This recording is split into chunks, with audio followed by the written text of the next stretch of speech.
Auditions આપવા જતો ને બોમ્બેમાં, એટલે બોમ્બેમાં બહુ ફેલિયર મળ્યા મને. એટલે પેલું પોન્ડ્સ ડ્રીમ ફ્લાવર ટેલ્કનું કેવું ઓડિશન હોય ને, એટલે ત્યાં ઊભા રહેવાનું, અને પછી બહુ આટલા સરસ સરસ દિલ્હીથી આવેલા ગોરા ગોરા છોકરાઓ, બધી સુંદર છોકરીઓ બેઠી હોય, વચ્ચે કેમેરો હોય ને સામે આપણે એક્ટિંગ કરવાની ખોટી ખોટી. એટલે કે મેં પંખા ચાલુ કरूँगा हाँ तो तुमको ऐसा ऐसा फील लेना है कि ऐसे दरवाज़ा खुला और ऐसे हवा आई तो वो ड्रीम फ्लावर टेल की खुशबू आई और तुम हो गए और બધું. એટલે બધું એવું બોલે ને પછી એક્શન કરે, એટલે મેં આખું કર્યું પછી કે હા તો કરોગે કબ તું?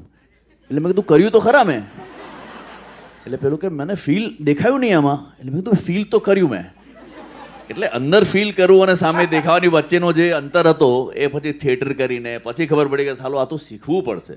And then I started getting curious about theatre. પછી કરવાનું ચાલુ કર્યું કામ નાનું મોટું. પછી ખબર પડી કે this is a beautiful field યાર, એટલે બહુ ઊંડો દરિયો છે અને મજા આવશે જવાની. એટલે સો that's how I started wanting two act. Lovely. And then fortunately I also got married, so acting became very polished. O live practice भाई Always. घातक है इसीलिए घायल है ઊંધું બોલેલા? ઊંધું બોલેલા. ઊંધું બોલ્યો ને રંધર તું થઈ ગયું